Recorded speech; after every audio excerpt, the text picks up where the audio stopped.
Well, everybody, it is about 24 hours away until Election Day. Well, actually, it depends on whether, you're counting poll closings. In that case, it would be closer to 30 hours away. But it is 12:39 p.m. Central Time. It is November 4th, 2024. And I thought I would get my final election prediction map.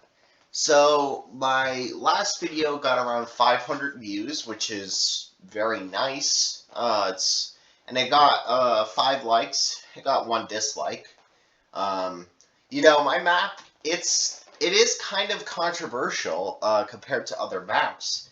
In the fact that a lot of the results didn't really align with what other people thought. So, for example, I put Wisconsin under lean red instead of tilt red. So, I think somebody got mad at the fact that I did that. My map was, you could say, quite controversial, especially at the time, because Harris was quote unquote kind of leading in the polls. But those have kind of diminished.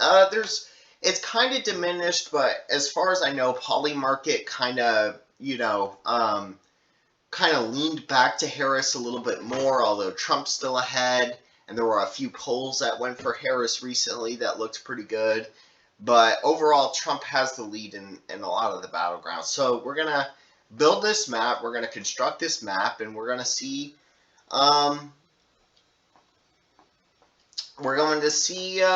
how the what my prediction is for the 2024 electoral map, the 2024 presidential race. So we're going to start on the West Coast. We're going to fill in the safe states, and then we're going to go to likely leans and tilts. Okay, so for safe states, Washington, Oregon, California, and Hawaii are all safe blue. I don't think that Oregon will be likely blue. I think it will be safe blue. These are all safe blue states. Now, with me, I know other poll people, other people that make these maps are like, oh, it has to be plus 15 in order for it to be safe. I'm not like that. I think whenever there's a map that's around 8 or 9 points, one way or the other, it's around safe. Likelies are 5 to 7, lean is 2 to 4, and tilt is probably less than 2. So yeah, I think once you get beyond that kind of 6-7 point range, you're looking at a safe victory. That's with me. Alaska is going to be red, of course. Utah, Idaho, Montana, North Dakota, South Dakota, Kansas, Oklahoma, Arkansas, Missouri, Louisiana. We got to keep in mind Nebraska is going to be safe red, except the 2nd Congressional District, which seems this time around to be more Democratic. So the 2nd district, with some of the polls that came out giving Harris a double-digit lead, we're going to put under the likely category. Wyoming will be safe. Tennessee, Mississippi, Alabama, Kentucky, Indiana, West Virginia, and South Carolina are all going to be safe as well. I might be missing a state or two, but now we're going to move to safe blue. So, safe blue, first is Maine's 1st Congressional District. I know that on a lot of maps it's likely blue, but given polymarket ads, polymarket betting, which is statistically has been very accurate, and it's kind of, this is kind of the margin that you would see in a state like Oregon or Washington. Maine's 1st district is not very contested at all, whereas the statewide is a little more contested. So the statewide will be likely blue, and the 2nd Congressional District will be lean red. Actually, it'll be likely red, my bad. So that's going to be our main map.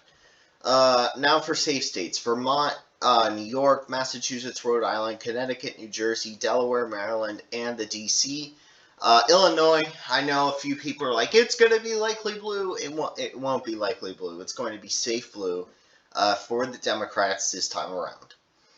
Colorado is going to be another one that's safe blue. Used to be fairly competitive back in 2016, but as time has gone on, it has gotten more and more Democrat. including in 2020, where it actually outperformed, unlike most states, it outperformed the polls. So Colorado will be safe blue this time around. Okay, now we should go into the likely states. So for our likely states, we're going to have, so I've looked at the early voting. I was kind of skeptical of putting Minnesota in the likely blue versus the lean blue categories because RCP polls put this at around 4 points, a 4-point lead for Harris, which is kind of in the more lean versus the likely blue category, but early voting has suggested that Minnesota will probably be likely blue. I would say that this is the same for Virginia. There were a couple close polls, but Virginia is probably going to be likely blue this time around, and so is New Mexico. These states are Harris is leading by 5 or 6 points in each of these states, maybe even 7. So New Mexico, Virginia, and Minnesota will be in the likely blue category. I forgot one more safe state, Ohio. Ohio is probably the most likely out of the core 4. This used to be considered the core 4 back in 2016, I believe. Iowa, Ohio, Florida, and Texas were the core 4.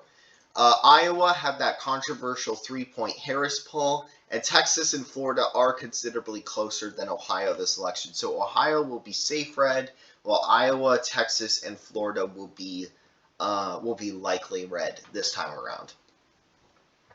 Okay, now let's go into the lean category. The lean category. We're going to put 2 states, I believe, under this map. We're going to put them.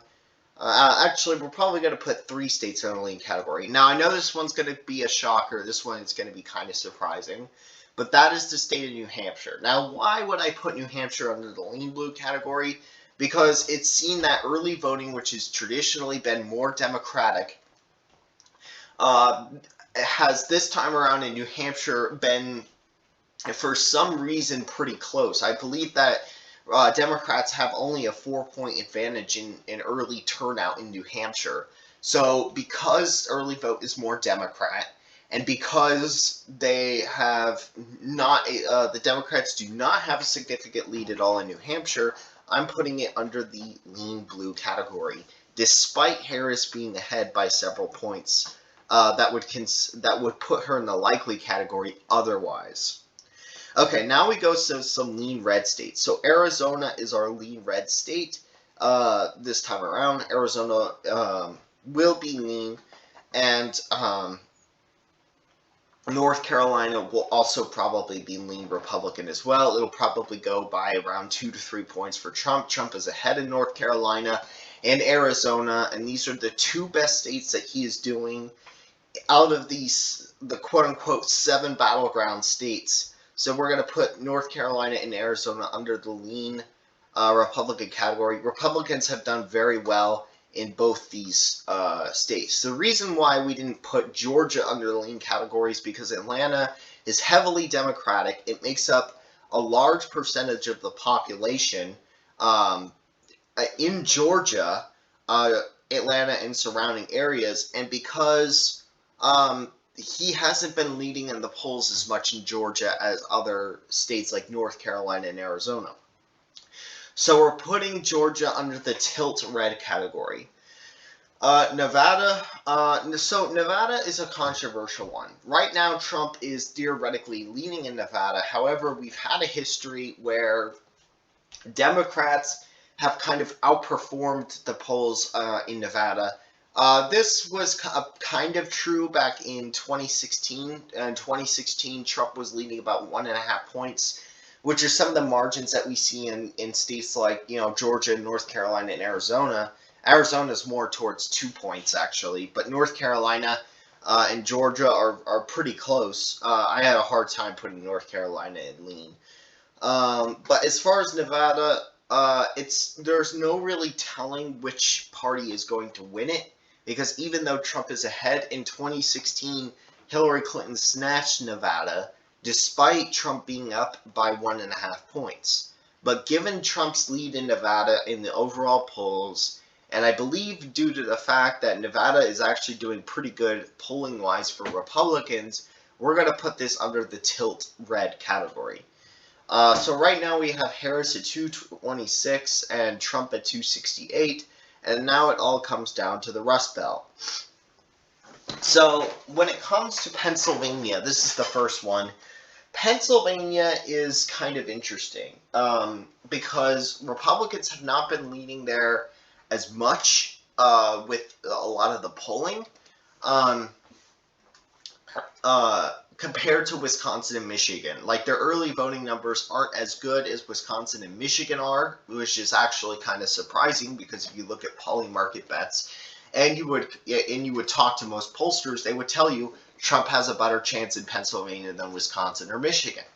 Now, that is to say that there has been some data released that says that registrations for Republicans are significantly up in Pennsylvania, and the Democratic early lead has shrunk in that state from about 1 million to around 300,000. So we're going to put Pennsylvania under the tilt red category.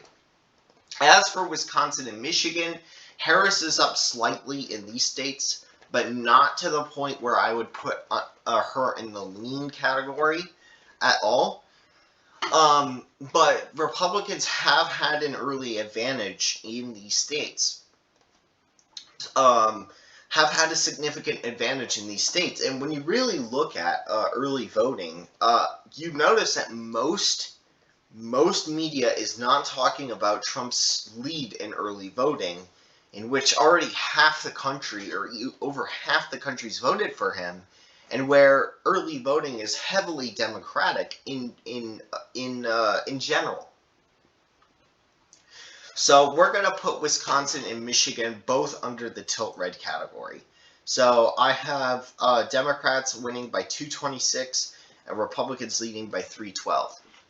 The most unlikely states, the two most unlikely states that I'm not sure that Trump is going to win, are Michigan and Nevada. Those are the two states that I'm not sure, not as sure. They're the closest ones in which I'm not sure that Trump will pull off in my prediction. Michigan, Harris has been leading by about a point or so there, and it's kind of seen as more, Democrat, and they're also really slow, and kind of, I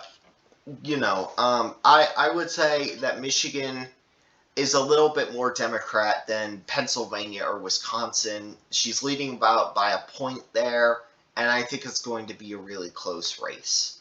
And Michigan has had more of a Democrat lead than I believe Wisconsin in the last election, or Pennsylvania, I believe. Michigan has been more of that Democrat Rust Belt. I may be wrong on that, but Michigan I'm kind of uncertain of. And Nevada, like I said, it is possible for the Democrat to win by a couple points there. They have before in other elections.